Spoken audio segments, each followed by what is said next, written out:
Hello students, welcome back to my channel. Myself Deepali Shah and you are watching Deepali Ma'am science classes. तो students आज जो है मैं आप लोगों को फॉसिल फ्यूल्स के बारे में बताने वाली हूँ और साथ में आपको कोल के बारे में बताने वाली हूँ। ठीक है, तो हम लोग स्टार्ट करते हैं कि देखो कि फॉसिल फ्यूल्स क्या होता है। फॉसिल फ्यूल्स सबसे पहले आपको ये जाना है कि फॉसिल क्या होता है और फ्यूल्स क्या होते हैं। ठीक है, फॉसिल क्या होता है कि जो भी एक लिविंग ऑर्गेनिज्म होता है ना, तो जब वो डेड हो जाते हैं और उसका जो बॉडी का रिमेनिंग पार्ट होता है उसको क्या कहते हैं, फॉसिल कहा जाता है। ठीक है, बात समझ में आई आपको। जब लिविंग ऑर्गेनिज्म जब डेड हो जाते हैं तो उनकी बॉडी के जो रिमेनिंग पार्ट्स होते हैं उन्हीं को क्या कहा जाता है, फॉसिल कहा जाता है। और फ्यूल्स क्या होते हैं, फ्यूल्स मीन्स क्या होता है कि फ्यूल को हम ऐसे डिफाइन कर सकते हैं कि the substances that burns to get energy. ठीक है, जो बर्न होने के बाद एनर्जी को प्रोवाइड कराता है वो क्या कहलाता है, फ्यूल कहलाता है।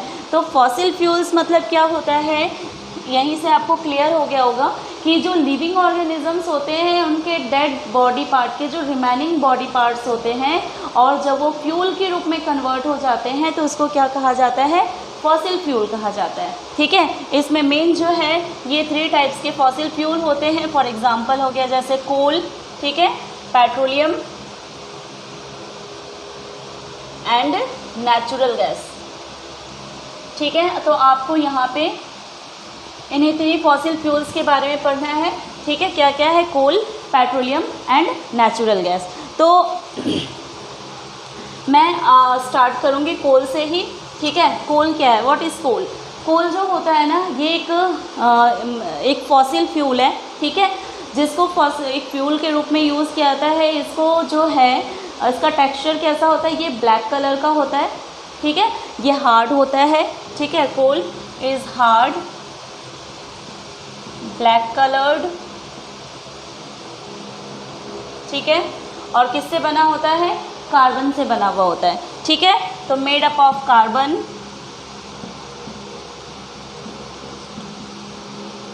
ओके, कार्बन से बने हुए होते हैं, ब्लैक कलर के होते हैं और साथ में ये हार्ड होता है।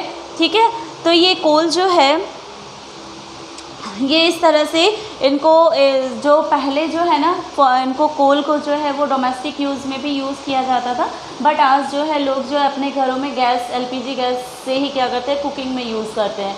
तो ये कोल के यूजेस जो है वो धीरे धीरे मतलब कि वो जैसे कि डोमेस्टिक यूजेस में वो कम हो गया, बिल्कुल ख़त्म हो गया। ठीक है, कहीं कहीं पे लोग कभी कभी यूज़ करते हैं बट अभी जो है वो डोमेस्टिक यूज़ के पर्पज़ से नहीं किया जाता। बट इंडस्ट्रीज़ में हो गया, पहले जैसे कि जो ट्रेन थी वो जो है वो कोल से ही मतलब कि उसका इंजन चलता था। ठीक है, बट अब जो है वो इलेक्ट्रिसिटी से चलता है। तो इसके भी कोल के भी बहुत सारे यूजेस हैं, अभी हम लोग यूजेस के बारे में भी देखेंगे। तो मैं जैसे आपको बता रही थी कि कोल जो है इसका कलर क्या होता है, ये ब्लैक कलर का होता है, ये हार्ड होता है। इसमें ये किस चीज़ से बना हुआ होता है, कार्बन से बना हुआ होता है। ठीक है, और ये कहाँ पे फाउंड होता है, ये होता है हमारा जो पृथ्वी है ना उसके बहुत नीचे जो है ज़मीन के नीचे पाया जाता है, जिसको कोल माइंस कहा जाता है। जहाँ पे कोयला पाया जाता है ना वहाँ पे उस एरिया को क्या कहा जाता है, उस जगह को कहा जाता है कोल माइंस। ठीक है, और ये कोल जो है ये भी एक तरह का क्या है, मिनरल है। ठीक है, मिनरल क्यों है, क्योंकि जो भी अर्थ के नीचे जो बाहर अर्थ के नीचे से जो भी बाहर निकाला जाता है वो जनरली जो है वो क्या है, मिनरल होता है। तो कोल भी एक तरह का क्या है, मिनरल ही है। ओके, तो यहाँ पे देखो ये कार्बन से बना हुआ है। अब यहाँ पे आपको पता है कि जो कोल बेड है मतलब कि जो पूरा जहाँ पे कोल जहाँ पे बिछा हुआ होता है, जहाँ पे ये सारे कोल्स होते हैं पाए जाते हैं, वहाँ पे जो है बहुत ज़्यादा मात्रा में मीथेन गैस भी प्रोड्यूस होती है।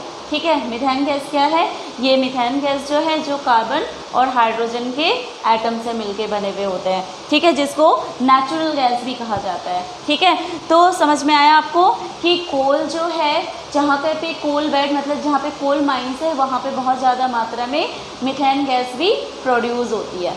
ओके, तो देखो अब यहाँ पे मैं आपको बता दूँ कि जो कोयला होता है, जो कोल है, उसका फॉर्मेशन कैसे होता है। ठीक है, तो फॉर्मेशन कैसे होता है कि जैसे बहुत मतलब कि मिलियन ईयर्स अगो, ठीक है, मिलियन ईयर्स मतलब करोड़ों साल पहले क्या हुआ था कि मतलब कि कुछ जियोग्राफिक जो है वो चेंजेस हुए।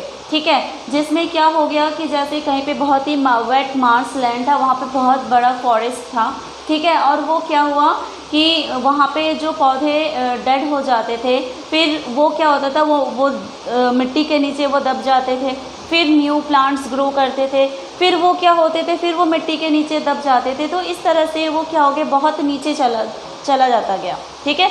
तो उसके जो रिमेनिंग पार्ट्स थे ना, वो अर्थ के नीचे क्या हुआ, एक तो अर्थ के नीचे क्या है, ऑक्सीजन की भी कमी है, वहाँ पे एब्सेंस ऑफ ऑक्सीजन है, साथ में क्या होता है कि बहुत ज़्यादा टेम्परेचर भी होता है और प्रेशर भी बहुत ज़्यादा होता है, ठीक है। तो ये जो रिमेनिंग पार्ट्स थे वो धीरे धीरे एकदम बहुत ही स्लो प्रोसेस में क्या हो गया, कोल के रूप में कन्वर्ट हो गया, ठीक है। In the absence of oxygen, high pressure and higher temperature, okay, जो कि अर्थ के नीचे था। समझ में आया आप लोगों को कि ये जो प्लांट के पार्ट्स, जो वेजिटेशन थे, वो किसी कारण से, या नेचुरल डिज़ास्टर्स भी इसके रीज़न हो सकते हैं, जैसे मान लो कि वॉल्केनोज हो गए, या मान लो वॉल्केनोज के साथ हो गया अर्थक्वेक हो गया, इससे क्या हो गया कि जो बहुत बड़े बड़े जंगल थे, वहाँ बहुत घने पेड़ भी थे, वो क्या हो गए, वो एक तरह से वहाँ पे जब ये डिज़ास्टर्स हुए तो वो पौधे जो हो गए वो ज़मीन के नीचे चले गए, पूरी पृथ्वी में मतलब कि उस एरिया में उथल पुथल हुई, जिससे वो ज़मीन के नीचे चले गए, और वो इस तरह से मतलब कि मिलियन ईयर्स तक ये काम जो है ना, मतलब वो मिट्टी के नीचे वो ढकते चले गए, ठीक है। तो ऐसे होते होते वो क्या हो गया, बहुत नीचे चला गया, ठीक है। जैसे कि मान लो कि यहाँ वाले पार्ट में प्लांट्स थे, ठीक है, यहाँ वाले पार्ट्स में ये किसी तरह से क्या हो गया कि ये ज़मीन के नीचे आ गई, धीरे धीरे धीरे धीरे यहाँ पे परत बाय परत, लेयर बाय लेयर जो है वो सैंड, मड, ये सारे जो है वो ढकते गए, फिर नीचे एक लास्ट में क्या हुआ कि यहाँ पे वो नीचे पहुँच गए, ठीक है। और अर्थ के नीचे जो है बहुत ज़्यादा हाई टेम्परेचर, ठीक है, हाई टेम्परेचर, साथ में क्या है, हाई टेम्परेचर के साथ high pressure and absence of oxygen, ठीक है, इन ये तीनों, ठीक है। क्या क्या होगा, हाई टेम्परेचर रहेगा, हाई प्रेशर रहेगा और एब्सेंस ऑफ ऑक्सीजन, इनके कारण जो है ये वेजिटेशंस जो है वो स्लो प्रोसेस में किसके रूप में कन्वर्ट हो गए, कोल के रूप में कन्वर्ट हो गए, ठीक है। तो ये प्रोसेस जो है वो उस प्रोसेस को क्या कहा जाता है, कार्बोनाइजेशन भी कहा जाता है, ठीक है। क्या कहते हैं उसको, कार्बोनाइजेशन, ठीक है। मीन्स की हम लोग कैसे लिख सकते हैं कार्बोनाइजेशन को, द स्लो प्रोसेस ऑफ, देखो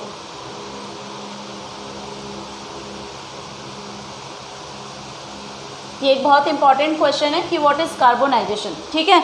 और कार्बोनाइजेशन क्या होता है, ये एक बहुत ही स्लो प्रोसेस होता है जिसमें वुड जो है वो कोल के रूप में कन्वर्ट होता है। जैसे अब आपको पता है ना कि कोल जो है, मैंने अभी आपको बताया कि कोल जो है उसमें क्या कंटेन होता है, उसमें वो होते हैं कार्बन के कंपाउंड्स होते हैं, उसमें कार्बन होता है, मेनली जो है वो कार्बन होता है, ठीक है।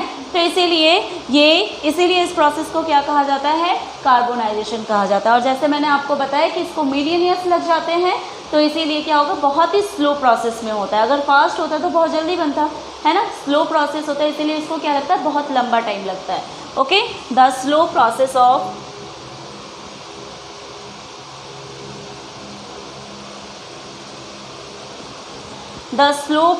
Of conversion of wood into coal is called carbonization,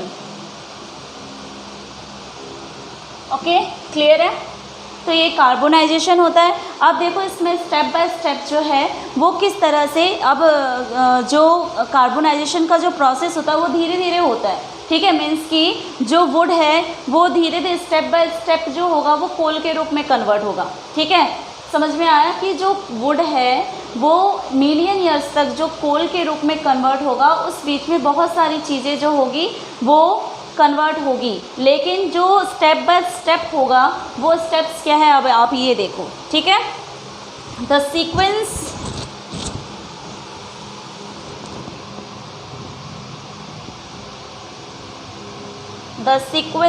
of change, the sequence of change in the formation of coal, change in the formation of coal. First में क्या है देखो, फर्स्ट जो होगा सबसे फर्स्ट में क्या होगा, वुड। ठीक है, फर्स्ट क्या है, वुड है।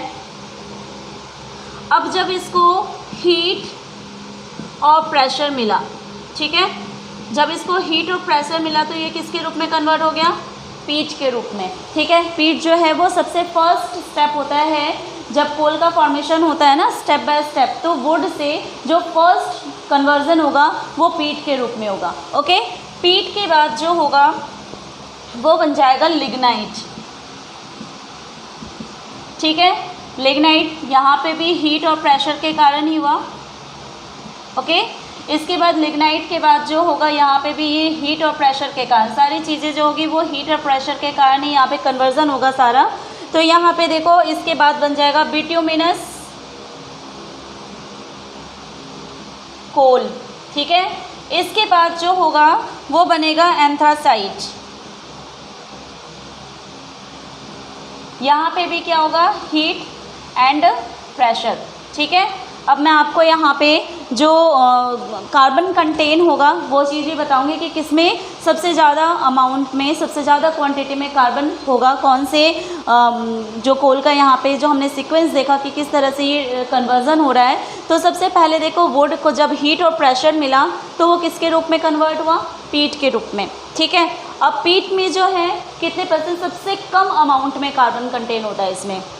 ठीक है, जैसे कोल में जो है वो कार्बन कंटेन होता है उसमें, तो यहाँ पे जिसमें यहाँ पे ये सारी चीज़ें जो मैंने आपको एक एक करके बताया, जैसे पीट हो गया, लिग्नाइट हो गया, बिटुमिनस कोल हो गया और एंथ्रासाइट। ठीक है, ये 4 जो है कोल के टाइप्स हैं जिसमें कार्बन के कंटेंट के बेस पे इनको क्लासीफाई किया गया है। ठीक है, सबसे ज़्यादा जिसमें कार्बन कंटेन होता है वो एंथ्रासाइट होता है, जिसमें 96% ऑफ कार्बन जो होता है वो प्रेजेंट होता है। ठीक है, एंथ्रासाइट में क्या होता है, 96% जो है वो कार्बन कंटेन होता है। नेक्स्ट देखो बिट्यूमिनस प्रेशर, जैसे जैसे ये मतलब कि जो वुड से सबसे लास्ट में जो बना ना उसमें सबसे ज़्यादा अमाउंट में कार्बन कंटेन होता है। ठीक है, और जो सबसे पहले बना था उसमें सबसे कम अमाउंट में कार्बन होता है। ओके, तो एंथ्रासाइट में 96% होता है। बिट्यूमिनस में कितना हो जाएगा, इसमें है 65% कार्बन कंटेन होता है। ओके, बिट्यूमिनस में 65% का कार्बन कंटेन होता है। जो लिग्नाइट है इसमें हो जाता है आपका 40% कार्बन कंटेन होता है। ठीक है, इसमें कितने होते हैं, 40% कार्बन कंटेन होता है। और पीट जो होता है वो बहुत ही कम अमाउंट में होता है, less amount of carbon. Okay, less amount of carbon.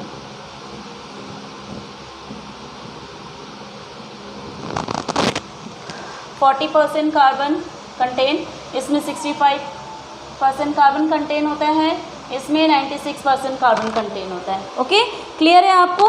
तो इस तरह से यहाँ पे जो फॉर्मेशन हुआ एक कोल का वुड से, यहाँ पे मैंने आपको डिफरेंट जो स्टेप्स थे जो वुड से एंथ्रासाइट के रूप में बना, जो कि एक प्योर फॉर्म होता है कार्बन का। ठीक है, एंथ्रासाइट जो है वो प्योर फॉर्म है because the amount of carbon is 96%। ठीक है, यहाँ पे 96% अमाउंट होता है कार्बन का, दैट्स वाई ये क्या होता है, सबसे प्योर फॉर्म होता है कार्बन कोल का।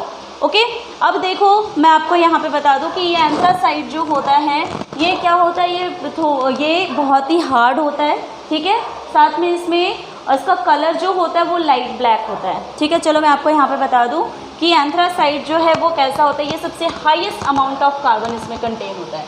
ओके, ये चीज़ भी याद रखना। ये लस्ट्रस होते हैं, मीन्स इसमें शाइनिंग होती है। वेराइटीज ऑफ कोल, सबसे पहले हम लोग एंथ्रासाइट के बारे में बात करेंगे। क्या है इसमें, 96% ऑफ कार्बन। ठीक है, कितने हैं, 96% कार्बन होता है। और ये प्योरेस्ट फॉर्म होता है कोल का, प्योरेस्ट फॉर्म ऑफ कोल। ठीक है, ये क्या होता है, हार्ड होता है, लाइट ब्लैक एंड लस्ट्रस। ठीक है, तो इस तरह से ये एंथ्रासाइट जो है आपका एक वैरायटी हो गया कोल का। दूसरी वैरायटी जो है वो क्या है, बिट्यूमिनस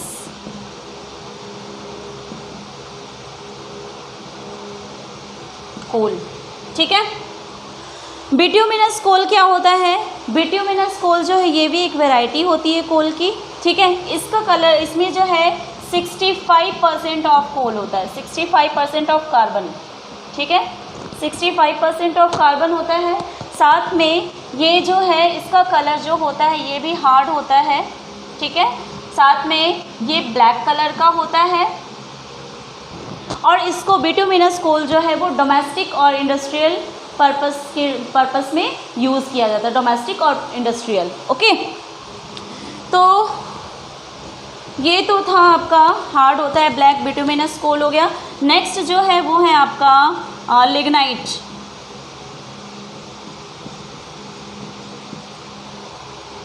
लिग्नाइट जो है इसमें 40% ऑफ कार्बन होता है, 40% ऑफ कार्बन। और इसका कलर जो होता है वो क्या होता है, ब्राउन कलर का होता है, ब्राउन कलर्ड। ठीक है, और यूजेस क्या होते हैं इसको, डोमेस्टिक पर्पस में इसको यूज़ किया था, ये वाला डोमेस्टिक पर्पस यूज़। और ये वाला जो है इसको मेनली जो है लिग्नाइट जो है उसको यूज़ किया जाता है पावर प्लांट में, for the purpose of generating electricity. ठीक है, 40% ऑफ कार्बन है, ब्राउन कलर का है, और इसको यूज़ क्या है, used in power plant to produce electricity. Okay, तो ये लिग्नाइट हो गया। नेक्स्ट जो है वो क्या है, पीट। ठीक है, अब ये जो है इसमें बहुत ही कम अमाउंट में कार्बन कंटेन होता है, और ये क्या होता है, बहुत ही सॉफ्ट होता है। अगर आप उसको कंप्रेस करोगे तो वो इजीली कंप्रेस भी हो जाता है। ठीक है, पीट, लेस अमाउंट ऑफ कार्बन,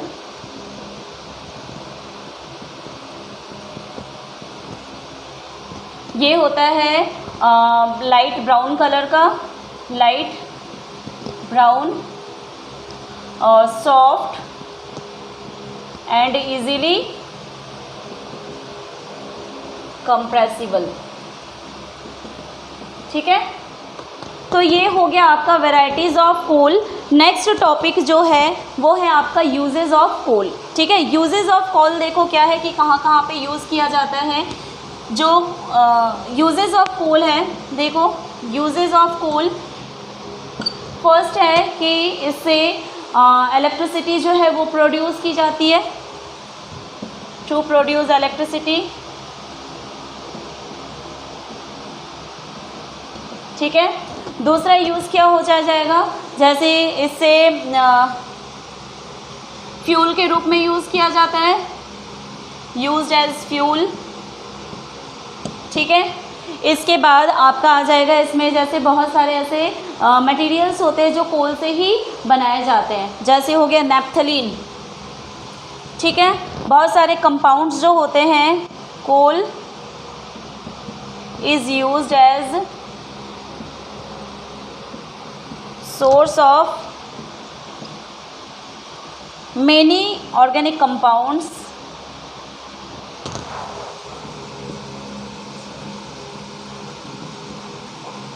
क्या क्या कंपाउंड हो सकते हैं, कंपाउंड्स में आ जाएगा जैसे बेंजीन आ जाएगा।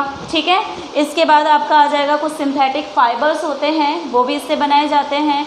फिर नैप्थलीन बॉल्स होते हैं, फिनॉल होते हैं, ये सारी चीज़ें जो है वो कोल से ही बनाई जाती है। देखो नैप्थलीन बॉल्स क्या होता है, जैसे कि कपड़ों में क्या होता है कि इंसेक्ट से बचाने के लिए वो नैप्थलीन बॉल्स वाइट कलर के गोल गोल होते हैं ना, उसको नैप्थलीन बॉल कहते हैं। और वो जो है उससे जो कपड़े होते हैं ना उसमें जो इंसेक्ट्स होते हैं वो उसके ऊपर अटैक नहीं कर पाते नैप्थलीन बॉल्स की वजह से। तो ये भी जो है ना वो यहीं से कोल से ही बनाया जाता है। ठीक है, तो मैं आपको यहाँ पे कंपाउंड में आपको नाम भी बता दूँ, बेंजीन हो गया, इसके बाद फिनॉल हो गया, नैप्थलीन हो गया,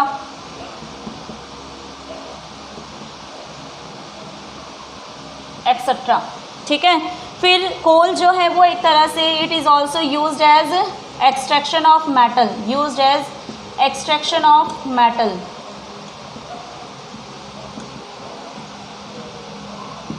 ठीक है। साथ में क्या हो जाएगा और एक यूज़, जैसे कि मैन्युफैक्चर ऑफ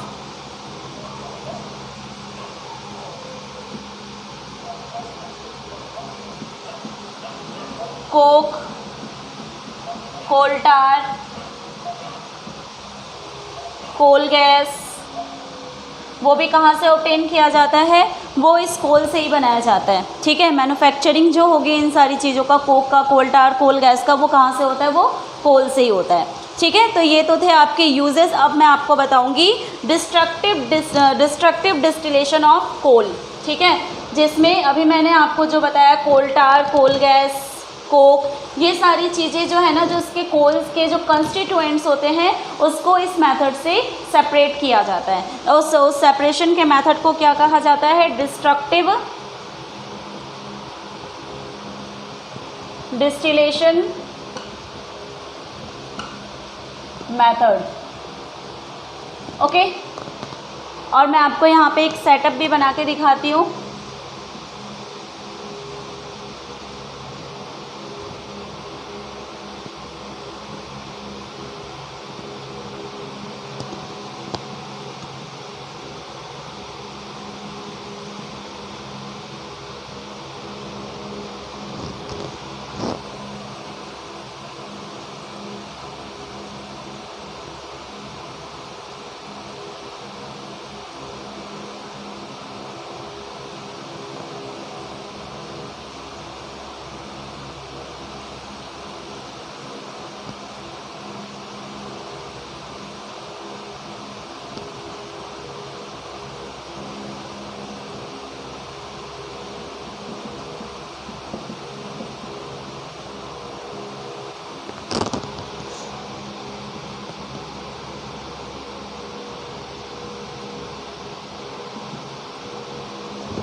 देखो, अभी आप पूरा सेटअप देखो, जिसमें आपको क्या दिख रहा होगा कि यहाँ पे एक स्टैंड है। ठीक है, और ये स्टैंड जो है यहाँ से, ये एक टेस्ट ट्यूब जो है वो यहाँ से कनेक्टेड है। इसमें एक पतली सी नली बनी हुई है जो इस दूसरे वाले टेस्ट ट्यूब से कनेक्टेड है। ठीक है, अब आप यहाँ पे ये देखो, इस जो टेस्ट ट्यूब है यहाँ पे पाउडर्ड कोल लिया हुआ है। ठीक है, कोल को पाउडर कर लिया गया है, देन उसको यहाँ से क्या किया जा रहा है, गर्म किया जा रहा है, हीट दिया जा रहा है उसको। तो उस हीटिंग की वजह से क्या होता है कि जो पाउडर्ड कोल होते हैं ना, वो यहाँ से क्या होते हैं, वो यहाँ से इवेपोरेट होते, वो इस नली से होते हुए वो यहाँ पे आके जाते हैं। ठीक है, समझ में आया? वो यहाँ से इस टेस्ट ट्यूब से होते हुए वो इस नली से कनेक्टेड है, और ये नली जो है वो दूसरे टेस्ट ट्यूब से कनेक्टेड है, आप सबको दिख रहा है। और यहाँ से ही क्या होता है कि यहाँ पे वाटर पहले से ही रखा हुआ होता है, और वो वाटर जो होगा वो यहाँ से क्या होता है कि जो भी यहाँ पे आएगा वो साथ में यहाँ पे वो डिज़ोल्व हो जाएगा, और वो डिज़ोल्व हो जाएगा। जो डिज़ोल्व हो जाता है वो अमोनिकल सॉल्यूशन होता है जो पानी में घुल जाता है, और यहीं पे ही एक लिक्विड जो होता है, वो थिक लिक्विड जो होता है यहाँ पे वो डिपॉजिट हो जाता है, जिसको कोल टार कहा जाता है। ठीक है, यहीं पे ही, यहीं से जो यहाँ पे सारा प्रोसेस हुआ, यहीं से जो भी चीज़ें आई वो यहाँ पे जो सॉल्यूशन बना पानी के साथ वो अमोनिकल सॉल्यूशन हुआ, और यहीं पे ही एक ब्लैक कलर का थिक लिक्विड बनता है जो यहाँ पे नीचे आपको डिपॉजिट दिख रहा होगा, और इसी को क्या कहा जाता है, कोल टार कहा जाता है। ठीक है, और जो गैस होती है वो यहाँ से होते हुए वो बाहर निकल जाती है। ठीक है, जैसे गैस है वो कहीं पे अगर उसको रास्ता मिल रहा है तो उसी वे से वो निकल जाएगा। ठीक है, तो यहाँ से जो गैस बन रही थी वो कौन सी गैस थी, वो कोल गैस थी, और कोल गैस जो है वो यहाँ से आपको बाहर निकलता हुआ दिख रहा है। ठीक है, तो ये पूरा जो है वो, ये पूरा प्रोसेस जो होता है वो डिस्ट्रक्टिव डिस्टिलेशन मेथड होता है। और इसमें जो यहाँ पे पाउडर्ड कोल जो यहाँ पे इसको हीट दिया गया, तो वो जब लास्ट में जो रिमेनिंग पार्ट बच जाता है वो क्या बन जाता है, वो होता है आपका कोक। ठीक है। वो क्या होता है, जो रिमेनिंग पार्ट जो बच जाता है यहाँ पे, जो पाउडर्ड कोल था वो लास्ट में वो क्या होता है, कोक होता है। यहाँ से जो गैस बाहर निकल, जो इवॉल्व हो रही थी, जो इवोल्यूशन ऑफ गैस हो रहा था वो कोल गैस था। यहीं पे वाटर में जो सॉल्यूशन बना वो अमोनिकल सॉल्यूशन था, और जो थिक लिक्विड यहाँ पे प्रिपेयर हुआ उसको कोल टार कहा जाता है। क्लियर है। तो यहाँ पे देखो कि जो टेम्परेचर जो रहता है ना, जो पाउडर्ड कोल को जो यहाँ पे गर्म किया जाता है, वहाँ पे टेम्परेचर रहता है 1000 degree Celsius to 1400 degree Celsius. ठीक है, ये होता है टेम्परेचर। इस टेम्परेचर पे इसको गर्म किया जाता है। ठीक है, किसको, पाउडर्ड कोल को। तो ये पूरा प्रोसेस जो होता है वो डिस्ट्रक्टिव डिस्टिलेशन मेथड कहलाता है। ठीक है, तो अब आपने क्या देखा कि इसी कोल से ही कोक भी सेपरेट हो गया, कोल गैस भी सेपरेट हुआ, कोल टार भी हुआ, साथ में अमोनिकल सॉल्यूशन भी हुआ। ठीक है, तो देखो स्टूडेंट्स, जो है कोक जो है वो इसके क्या यूजेस होते हैं। इसके यूजेस ये हैं कि एक बहुत ही मतलब कि एक तरह का क्लीन फ्यूल होता है, क्योंकि जब इसको बर्न किया जाता है तो उस बर्निंग की वजह से क्या होता है, किसी भी तरह का स्मोक जो है वो प्रोड्यूस नहीं होता है। ठीक है, ये कोक का हो गया।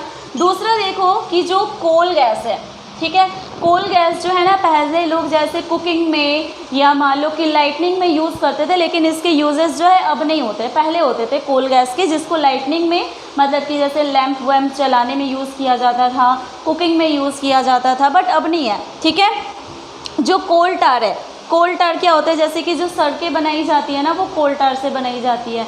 ठीक है, तो पहले जो है वो बनाया जाता था कोल टार से ही। जैसे ब्लैक कलर का जो आपका रोड दिखता है वो कोल टार से बनाए जाते थे। ठीक है, जो एक कोयले का ही एक दूसरा मतलब कि उसी के ही कंस्टिट्यूएंट्स होते हैं। इसके बाद जो अमोनिकल सॉल्यूशन होता है, अमोनिकल सॉल्यूशन का क्या यूज़ है, ये जो है ना इसमें भी बहुत सारे अमोनिया, सल्फ़र, इन सारी चीज़ों का ये एक तरह का सॉल्यूशन होता है। ठीक है, और इसको फर्टिलाइजर्स को बनाने में यूज़ किया था। जो अमोनिकल सॉल्यूशन है उससे क्या होता है, फर्टिलाइजर्स बनाए जाते हैं। ठीक है, अब ये कोल टार में और भी यूजेस क्या हो सकते हैं, जैसे कि जो नैप्थलीन बॉल्स है, सिंथेटिक फाइबर्स है, बेंजीन हो गया, ये सारी चीज़ें भी कहाँ से बनाई जाती है, इस कोल टार से बनाई जाती है, जैसे मैंने आपको अभी बताया। तो ये जो कोल वाला टॉपिक था स्टूडेंट्स, आपका ये यहाँ पे कंप्लीट हो गया है। तो ये वीडियो आई होप कि आप लोगों को हेल्पफुल रहा होगा, अच्छे से समझ में आ गया होगा इसमें क्या क्या टॉपिक थी, आपको सारा अच्छे से समझ में आ गया होगा। ठीक है, ये मेरा मानना है। ठीक है, तो आप लोगों को वीडियो कैसा लगा, आप लोग प्लीज़ मुझे कमेंट करके बताना कि आप लोगों को वीडियो कैसा लगा। और वीडियो अगर अच्छा लगता है तो प्लीज़ आप लोग लाइक भी करना। ठीक है, लाइक करना मत भूलना। और जिसने सब्सक्राइब नहीं करा है तो आप लोग सब्सक्राइब भी करो, क्योंकि आगे के वीडियोज़ जो है वो भी आपको देखने हैं, आपको नोटिफिकेशन मिल जाएगा और आप वीडियो जो है आराम से फिर वो देख सकते हो। ठीक है, तो सबको thank you and thanks for watching.